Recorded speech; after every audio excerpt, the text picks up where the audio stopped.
Hello class. इस video में हम सॉल्व करेंगे इश्यू ऑफ शेयर्स का क्वेश्चन, जिसमें हम लोग समझेंगे पार्ट फॉरफीचर री इश्यू की क्या जिसमें एंट्रीज होती है। एंड ये क्वेश्चन में हम लोग दो शेयर होल्डर्स वाला क्वेश्चन भी लेंगे, जिसमें दो अलग अलग शेयर होल्डर्स है, जिसका कॉल्स इन अरियर्स है, फॉरफीचर है और री इश्यू है। तो चलिए शुरू करते हैं इश्यू ऑफ शेयर्स का ये सेशन। क्वेश्चन पढ़ते हैं। Q limited issued 50,000 shares of 100। उसमें application allotment first call second call दिया है। अब 20 30 50 प्लस 60 110 रुपीज होता है। मतलब फर्स्ट कॉल में जो प्रीमियम इंक्लूडेड है वो 10 रुपीज हो जाएगा। Applications were received for 75,000 shares and pro rata allotment was made on 60,000 applications. So भले ही 75,000 एप्लीकेशंस मिले, उसमें से 15,000 रिजेक्ट हो गया एंड 60 को प्रो रेटा बेसिस पे 50,000 शेयर्स हम लोग अलॉट करेंगे। Then mister A holding 500 shares failed to pay allotment and first call and his shares were forfeited. So यहाँ पे फॉरफीचर का जो एंट्री है ये लास्ट कॉल के बाद नहीं है। शेयर होल्डर ने सिर्फ अलॉटमेंट और फर्स्ट कॉल पे नहीं किया और इमीडिएटली उसके शेयर्स कंपनी ने फॉरफिट कर दिए। वैसे ही mister B holding 1000 shares failed to pay both the calls and his shares were forfeited. B का फॉरफीचर है ये सेकेंड कॉल के बाद है। 1000 of the forfeited shares were reissued at 8 fully paid.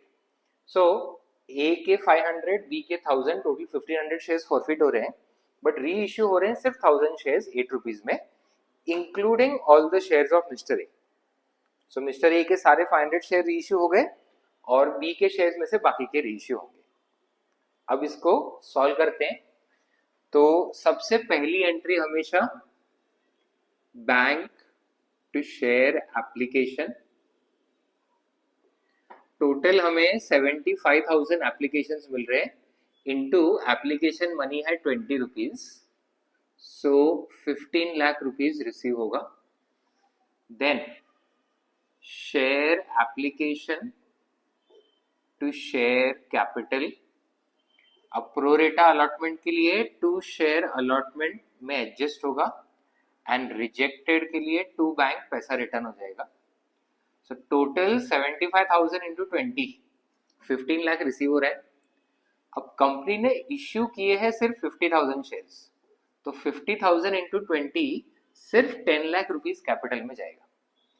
Pro rata allotment 60,000 पे है, तो 60 को अगर 50,000 शेयर्स अलॉट करेंगे तो 10,000 एक्सेस एप्लीकेशंस बचते हैं।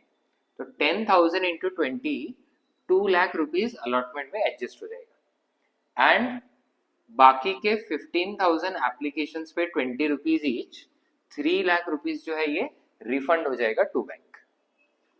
Next share allotment to share capital. 50,000 shares into allotment money 30 rupees दिया है, सो 15 लाख। अब जब हम ये अलॉटमेंट मनी रिसीव करेंगे बैंक टू शेयर अलॉटमेंट, तो 15 लाख में से ऑलरेडी हमने यहाँ पे 2 लाख रुपीज एडजस्ट कर लिए, सो अब हमें 13 लाख ही मिलना चाहिए।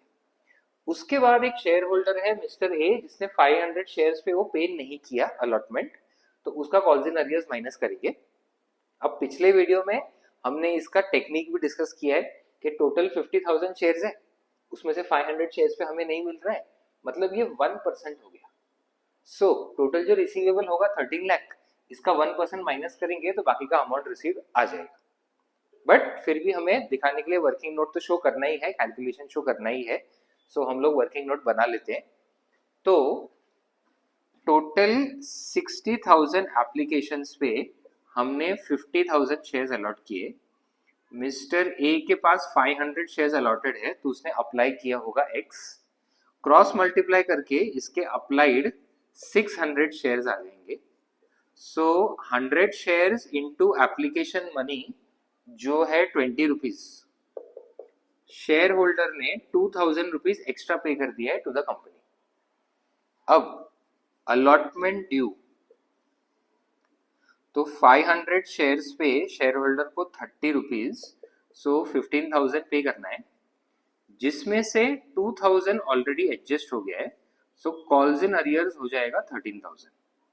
सो यहाँ पे 13 लाख का 1% निकालेंगे तो भी 13,000 ही आएगा। ये कॉल्स इन अरियर्स माइनस करके हमें 12,87,000 जो है रिसीव हो जाएगा। नेक्स्ट आएगा first call. So share first call to share capital. अब यहाँ पे फर्स्ट कॉल में प्रीमियम भी इंक्लूडेड है। 50,000 shares into first call money है 40, जिसमें से 30 रुपीज कैपिटल और 10 रुपीज प्रीमियम है। सो 20 लाख, 15 लाख, 5 लाख। अब जब ये फर्स्ट कॉल मनी रिसीव होगा तो यहाँ पे भी कॉल्स इन अरियर्स है, बट ये कॉल्स इन अरियर्स के लिए वर्किंग नोट बनाने की जरूरत नहीं है, बिकॉज प्रो रेटा में हमने सिर्फ अलॉटमेंट में एक्सेस मनी एडजस्ट किया है, फर्स्ट कॉल में कुछ भी एडजस्ट नहीं हुआ है। तो अगर कोई शेयर होल्डर पे नहीं कर रहा है तो उसको सीधा माइनस कर दो। सो ए के 500 शेयर्स और अब बी के भी 1000 शेयर्स पे हमें फर्स्ट कॉल मनी नहीं मिलता है, तो 1500 शेयर्स माइनस करके 48,500 शेयर्स बचते हैं, तो 19,40,000 रिसीव होगा। अब फर्स्ट कॉल के बाद क्वेश्चन में बोला है कि हमने इमीडिएटली ए के शेयर्स जो है वो फॉरफिट कर दिए। यहाँ पे फॉरफीचर की एंट्री होगी। ये फॉरफीचर की एंट्री में शेयर कैपिटल के साथ साथ एसपीआर भी डेबिट होगा, बिकॉज ए ने प्रीमियम पे नहीं किया है जो फर्स्ट कॉल में इंक्लूडेड है। To share forfeiture to share allotment and to share first call. So 500 shares है ए के। अब अभी तक कंपनी ने सेकेंड कॉल नहीं किया है और सेकेंड कॉल का अमाउंट है 20 रुपीज। अब कंपनी ने अगर कॉल ही नहीं किया तो ऑब्वियसली शेयर होल्डर एक्सपेक्टेड नहीं है पे करने के लिए। सो शेयर कैपिटल अकाउंट डेबिट में फुल 100 रुपीज का फेस वैल्यू नहीं लेना है, हमें सिर्फ 80 रुपीज लेना है, 20 रुपीज का लास्ट कॉल माइनस करके, बिकॉज कंपनी ने उतना ही कॉल किया। तो 500 इंटू 80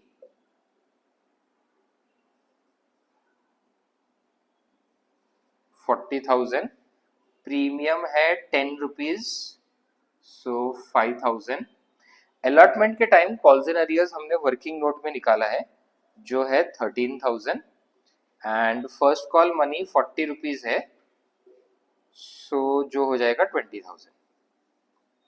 तो 45 माइनस 33 तो 12,000 रुपीज आएगा फॉर फीचर। अब इसके बाद री इश्यू की एंट्री नहीं है, अब सेकेंड कॉल की एंट्री आएगी, फिर बी का फॉर फीचर, फिर री इश्यू। सो सेकेंड कॉल की एंट्री जब हम अब करते हैं, इसमें ए के शेयर्स ऑलरेडी फॉरफिट हो गए, तो ऑब्वियसली सेकेंड कॉल पे करने का नोटिस उसको जाएगा ही नहीं। तो 50,000 शेयर्स में से 500 शेयर्स फॉरफिट हो गए, तो रिमेनिंग 49,500 शेयर्स पे ही हम लोग सेकेंड कॉल 20 रुपीज कॉल करेंगे। तो वो हो जाता है 9,99,500, 9,90,000।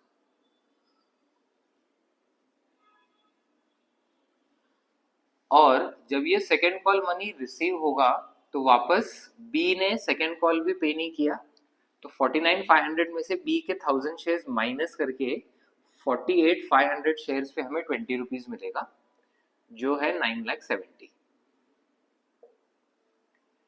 इसके बाद बी के शेयर्स फॉरफिट करेंगे। बी के फॉरफीचर में भी प्रीमियम डेबिट होगा, बिकॉज बी ने भी फर्स्ट कॉल पे नहीं किया और फर्स्ट कॉल में ही प्रीमियम जो है वो इंक्लूडेड है। To share forfeiture to share first call and second call. 1000 shares है बी के, अब फुल्ली कॉल्ड अप है, तो पूरा फेस वैल्यू लेना है जो है 100 रुपीज, सो ये 1 लाख हो जाएगा। प्रीमियम है 10, तो 10,000। फर्स्ट कॉल था 40 रुपीज, तो 40,000। सेकेंड कॉल था 20 रुपीज, सो 20,000 एंड 1,10,000 माइनस 60 तो 50,000। अब री इश्यू का entry, bank share forfeiture to share capital. Question में बोला है कि हम लोग 1000 शेयर्स री इश्यू कर रहे हैं एट रुपीज 8 ईच। अब उसमें किसके शेयर्स है ए या बी के, उससे री इशू की एंट्री में कुछ डिफरेंस नहीं पड़ता।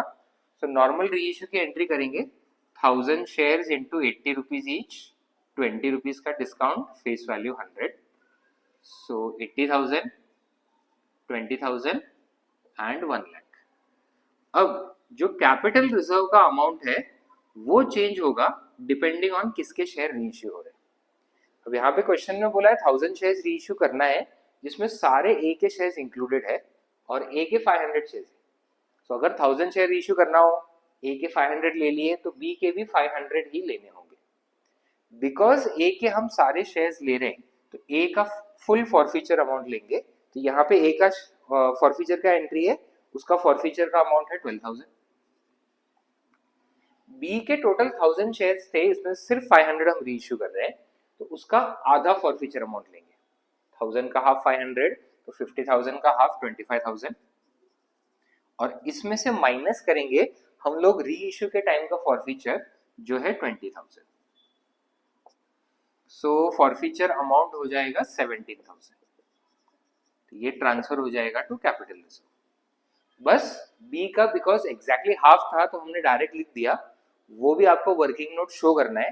तो वर्किंग नोट कैसे होगा, तो बी के 1000 शेयर्स के लिए फॉरफीचर अमाउंट है 50,000, तो 500 शेयर्स के लिए कितना होगा x, क्रॉस मल्टीप्लाई करके आ जाएगा 25,000।